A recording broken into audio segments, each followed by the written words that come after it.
The cultivation of mindfulness, of moment-to-moment, non-judgmental awareness, is really, it sounds very simple, but it's actually just about the hardest work in the world for human beings, because we get so caught up in our conditioned states of mind.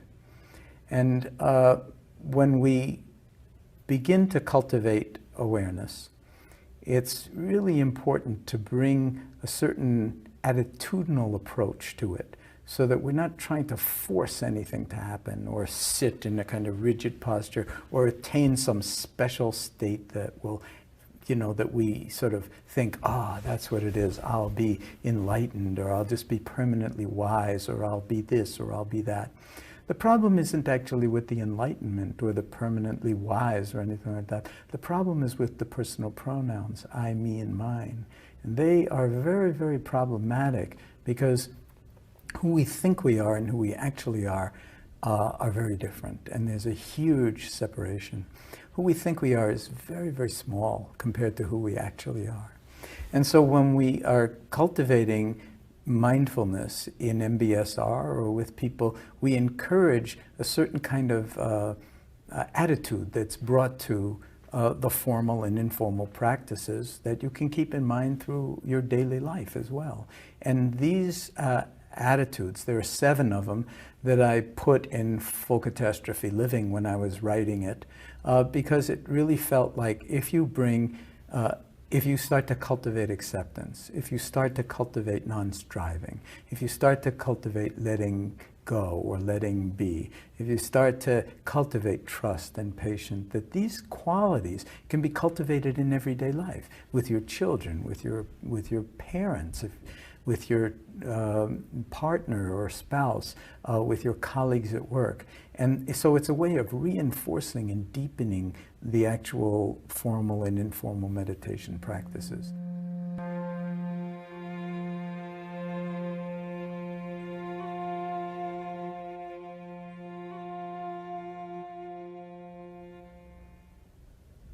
Beginner's mind is a lovely orientation to bring to the present moment. This moment is always fresh, always new. We've never been in this one before. And yet we bring so many ideas and attitudes and desires to every moment that we can't actually allow ourselves much of the time to see things as if for the first time.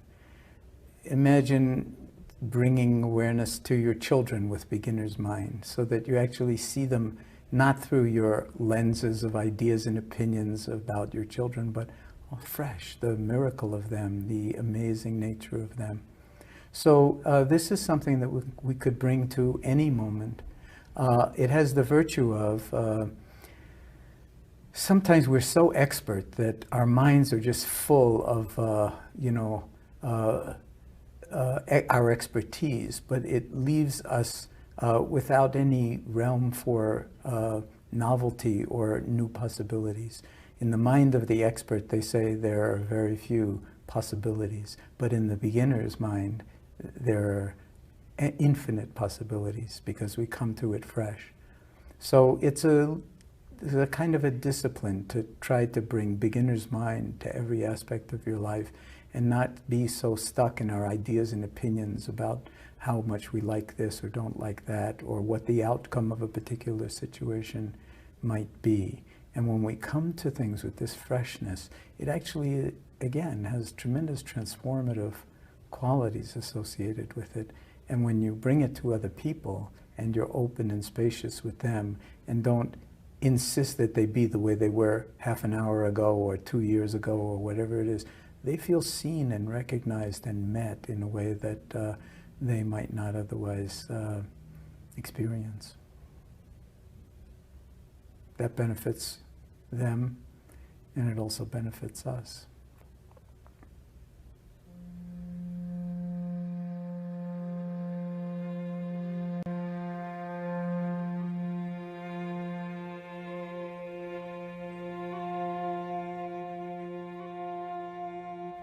Non-judging is a very important element of mindfulness practice, and in fact is part of my working definition of mindfulness, which is the awareness that arises through paying attention on purpose in the present moment, non-judgmentally.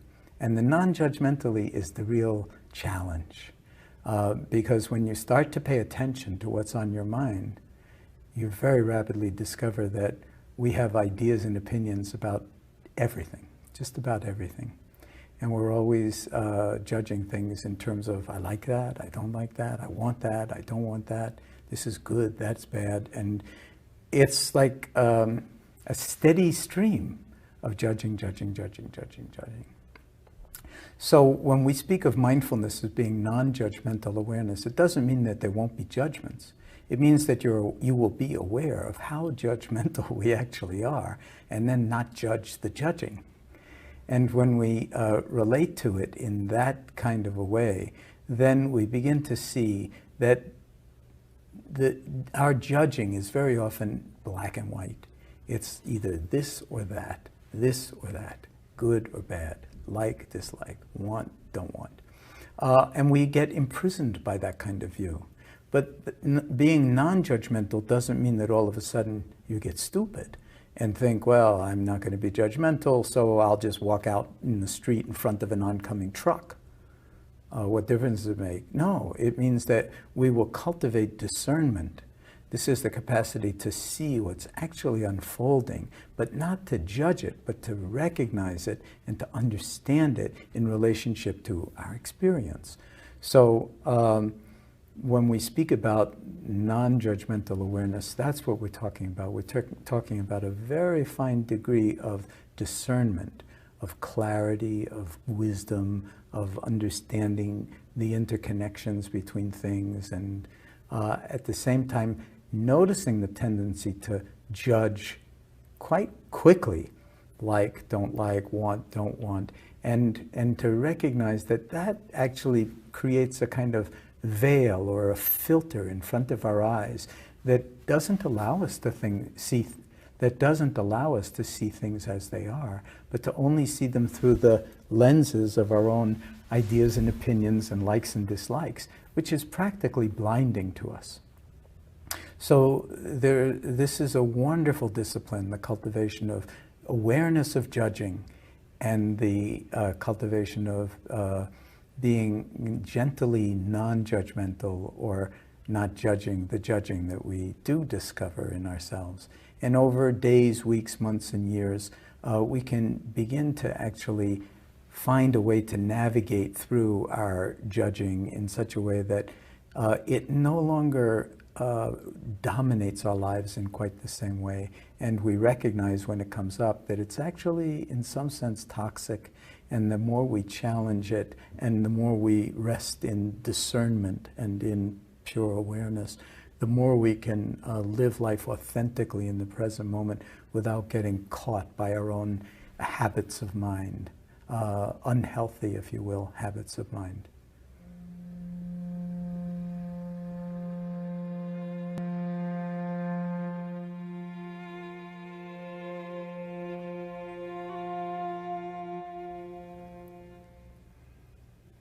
Acceptance is a very active process. There's nothing passive about it. It's not passive resignation, but it's an active recognition that things are actually the way they are. Sometimes they're not the way we want them to be. So acceptance doesn't mean that we can't work to change the world or to change circumstances of one kind or another, but it means that unless we accept things as they are, we will try to force things to be as they are not, and that can create an enormous amount of difficulty. If we recognize the actuality of things, then we have the potential to apply wisdom in that situation to actually shift our own relationship to what is occurring in ways that might be profoundly healing and transformative. But without acceptance of one's situation, then it's very difficult to know where to stand. And without knowing where to stand, it's very difficult to take the first step. So some things are very hard to accept. Like when something, when you experience pain, for instance, and you don't, in your body, and you don't know what it's from, it's very, very difficult to accept it, because we want to know what it's coming from. And if we don't have any answer for what is causing the pain, then it can be very, very difficult to accept it. But what we find working with chronic pain patients is that before you can actually work with pain and suffering, you need to actually put out the welcome mat for it and accept it as it is, because whatever has been done medically that could be done has been done, and you're still living with a certain degree of pain. What our people with chronic pain who come to our clinic experience is that there's a lot of different ways to actually work with pain, but the first step is to actually put out the welcome mat for it, which is very hard to do when you're suffering, but it's actually the gateway into freedom from suffering. So that's one of the most powerful ways in which acceptance can be brought to bear on healing and transforming one's life, and is a very, very powerful factor, and is a very, very powerful attitude in the cultivation of mindfulness.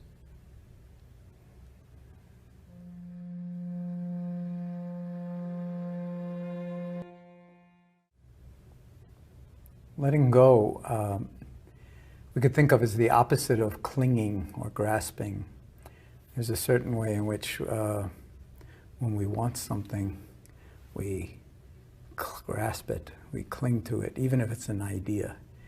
And very often we get very fixated in that kind of a way. Letting go is reminding us that it's possible to actually not get involved in grasping and clinging to what we want and trying to push away what it is that we don't want. Because it's inevitable that things will arise that are unpleasant, and we'll want to push those away, and that other things will arise and they'll be pleasant. We'll want to hold on to them. So letting go really means letting be. It means allowing things to be as they are, and not be too caught up in having to have them be a certain way when the evidence is they already are not that way. So therefore not forcing. It of course goes with not striving as well, allowing things to be as they are.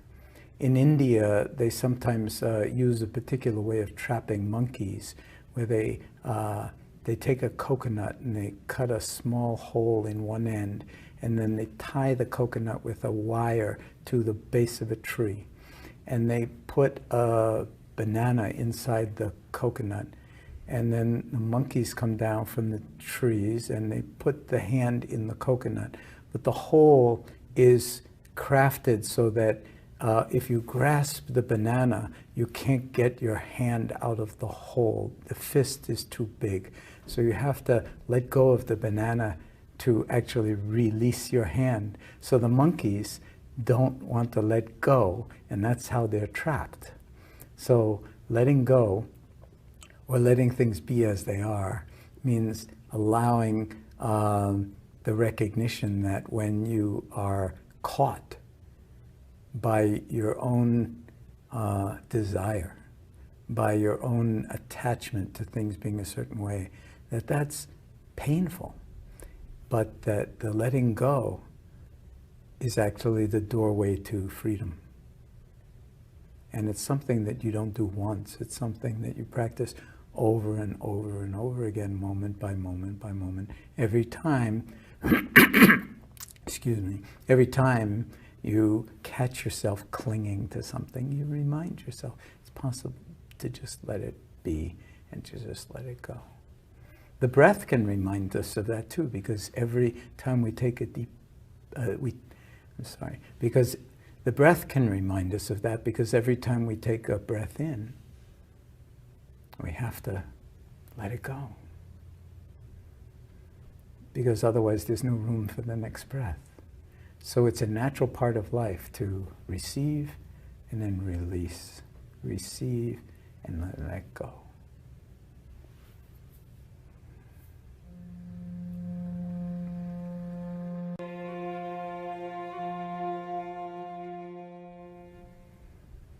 Trust is a wonderful attitude to cultivate because there are so many different aspects of our lives that we're kind of strangers to. And as we cultivate intimacy with ourselves, we also cultivate a deep sense of trustworthiness and trust.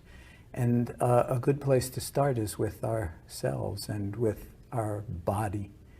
So can we actually come to trust the natural wisdom of the body and how beautifully the body supports our life?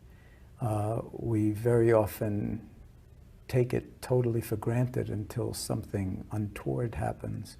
But noticing that, you know, in general, we can trust that the breath will take care of itself. Luckily, because if we had to worry about the breath, we would die a long time ago. So we trust that the breath comes in. We trust that the breath goes out. We trust that the ears can actually hear. We trust that the eyes will actually see. We trust that our organs take care of all of the metabolism and biology of being alive. There's a wisdom to the body that can remind us that we ourselves are trustworthy. And if there are so many beautiful things and so complex that are unfolding so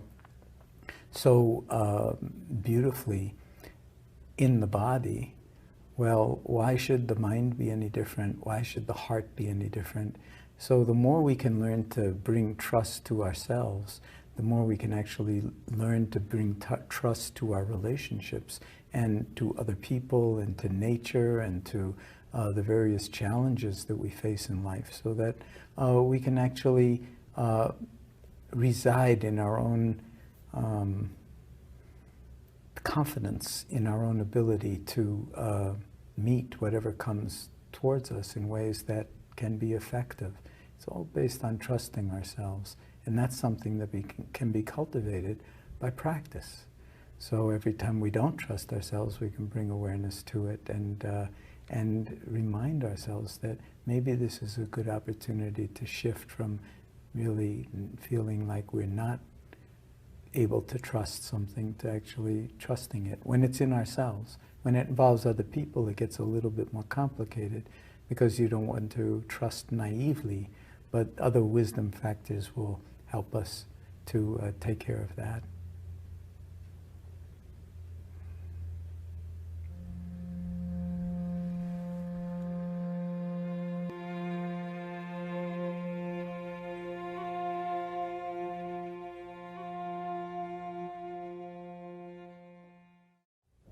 I don't know if you've noticed this, but a lot of times I find that I'm impatient to get to the next important thing happening, and so missing the present moment because of my impatience. So to actually intentionally cultivate patience and a kind of recognition that things unfold in their own way, and that in some profound way, things cannot be hurried. So when we're always rushing to get someplace else, the byproduct of that is that we're never where we actually are, which is a tremendous sadness and a tremendous loss. Sometimes we're impatient with other people, sometimes we're impatient at work, sometimes we're impatient to get things done. But this wisdom of patience is something that is also profoundly healing and restorative, and is akin to recognizing, as some children don't, when they, for instance, try to make the butterfly come out before its time from the chrysalis, that certain things can't be hurried, but things do unfold in their own time. So if we actually learn to be patient with ourselves, then we're inhabiting the present moment in ways that have great comfort and great profundity of both acceptance and wisdom associated with them.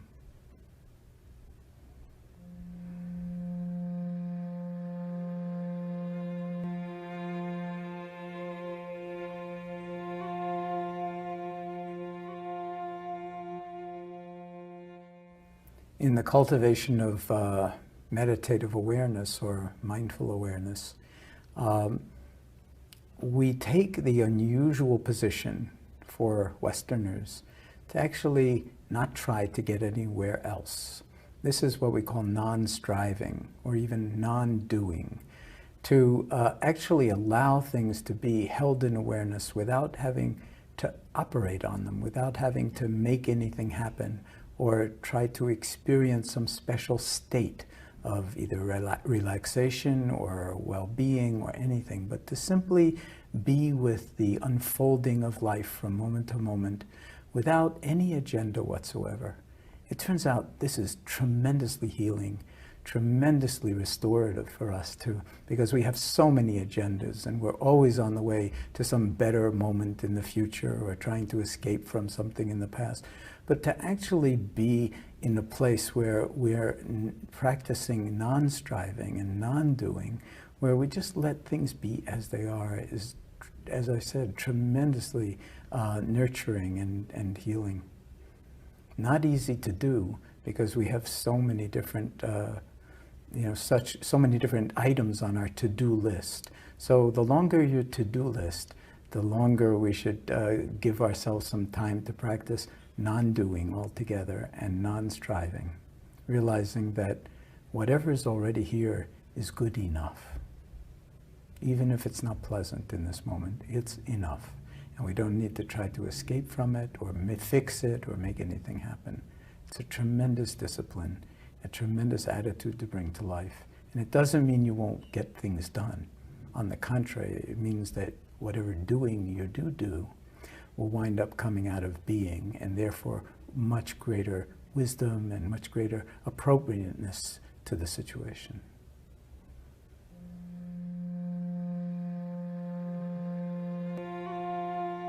Now, people often ask me, well, why did you stop at 7? And I say, I don't know. I mean, I just stopped at 7, but I left out a few that I really probably am going to put in the next edition. And one of them would be gratitude. To bring gratitude to the present moment because, well, say, for one thing, just we're alive. We take that so much for granted. A little gratitude, wow. The body's working, I'm breathing in, I'm breathing out, my eyes work, my feet work, if, the liver is working, the kidneys are working. I mean, we take so much for granted. So in that sense, the 7 attitudes are a way to remind us of that, and gratitude really should be in that list. Another one would be generosity. A sense of how powerful it is when you give yourself over to life and that you give other people what would make them happy. Not for yourself, not so that you can pat yourself on the back and say, I am a generous person, but because it gives joy to others. It enhances interconnectedness. You demonstrate that you care and that you are actually giving some time and attention and thought to someone other than yourself. So both gratitude and generosity, I think, should be included in that list. I could go on, but I think that 9 would be enough. It's hard to keep more than 9 things in mind at any one time. And of course, they're all completely interconnected, so you don't have to actually remember any of it. If you are practicing non-striving, then everything else is embedded in that. Acceptance is embedded in acceptance is embedded in that. Generosity is embedded in that. Gratitude is embedded in that. Trust is embedded in that, and so forth. So any one of these attitudes is a door into all of them, and that's why they really are forming, in some sense, just different ways of understanding what mindfulness is really about.